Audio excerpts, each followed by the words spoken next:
गुरु तेथे ज्ञान, ज्ञानी आत्मदर्शन, दर्शनी समाधान आती जैसे. कारण ज्ञानेश्वर माऊली यांनी एक सुंदर अशा प्रकारची ओवी या तुमच्या आमच्यासाठी लिहून ठेवलेली आहे. कारण गुरुविना अनुभव कैचा कळे. कारण गुरु असल्याशिवाय माणसाला ज्ञान मिळत नाही. आणि ज्या माणसाला ज्ञानाची गरज आहे आणि नवे मनुष्य ज्ञानाशिवाय जगू शकत नाही.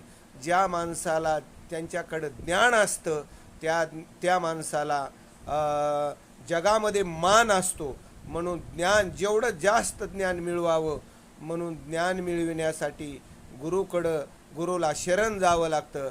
गुरुकडं जावं लागतं आणि गुरुकडून ज्ञान आपण आत्मसात करायला पाहिजे.